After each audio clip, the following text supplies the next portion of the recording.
It's Beth Rigby, Sky News. You just spoke about private care going into the NHS. Some people watching might be worried about backdoor privatisation of the NHS. You talked about it being a partnership. Is this then a project that you will continue until you have cleared the backlog, or is this perhaps a permanent innovation? And on Elon Musk, I do need to ask you this.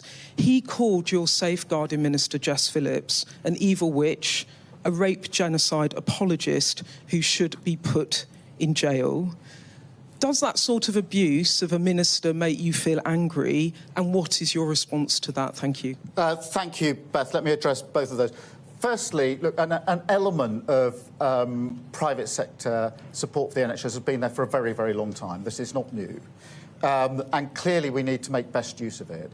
The agreement that we've signed today is to make sure we can do it better so that it's not just the sort of cherry-picking of cases. It's a more comprehensive use, which will allow us to get the waiting lists down. Of course, the priority today is waiting lists, but I'm not ideological about this. Where there's capacity that can be used that will help us deliver in the NHS, then we will continue with that partnership. On the question of Elon Musk, look, I think most people are more interested in what's going to happen to the NHS, frankly, than what's happening on Twitter. But you asked me a really important question that's been in the news for the last few days. I am going to, with permission, just answer it quite fully because it is a really important set of issues. And let me start with this. Child sexual exploitation is utterly sickening, utterly sickening.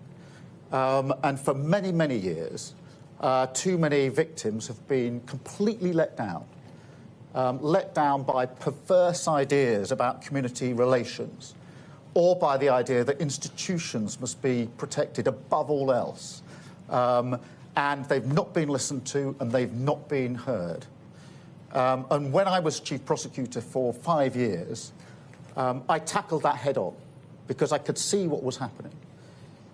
And that's why I reopened cases that had been closed and supposedly finished. I brought the first major prosecution of an Asian grooming gang. In the particular case, it was in Rochdale, but it was the first of its kind. There were many that then followed that format. I changed the whole prosecution approach because I wanted to challenge and did challenge the myths and stereotypes that were stopping those victims being heard. So we changed the entire approach, not without criticism at the time, I might add.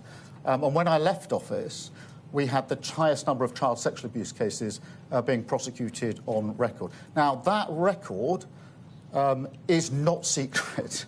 As a public servant, it's there for all of you or everybody to see. I also called for mandatory reporting of child sexual abuse.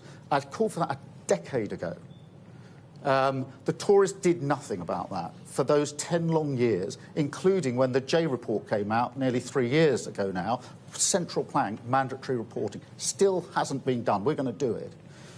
But let's just to bring it in closer, and I will answer you on Jess Phillips in particular, because those that are spreading lies and misinformation as far and as wide as possible, they're not interested in victims. They're interested in themselves.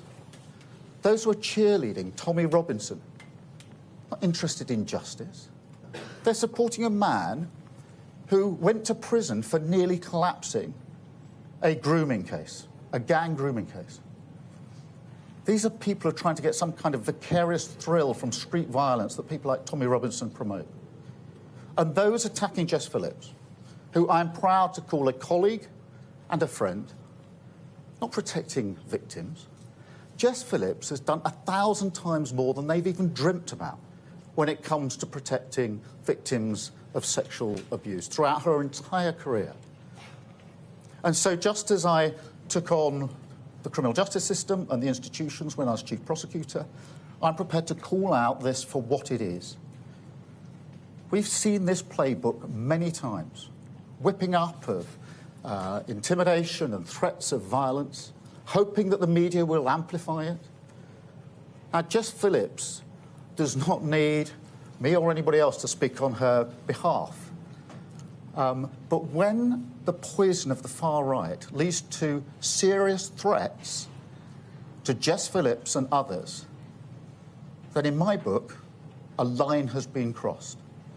I enjoy the cut and thrust of politics, the robust debate that we must have, but that's got to be based on facts and truth, not on lies, not on those who are so desperate for attention that they're prepared to debase themselves and their country. So this government will get on with the job of protecting victims, including child sexual abuse, mandatory reporting, accelerating the processes. But what I won't tolerate is this discussion and debate based on lies without calling it out. What I won't tolerate is politicians jumping on the bandwagon simply to get attention when those politicians sat in government for 14 long years, tweeting, talking, but not doing anything about it. Now so desperate for attention that they're amplifying what the far right is saying. So that's what I say about Jess Phillips. Thank you.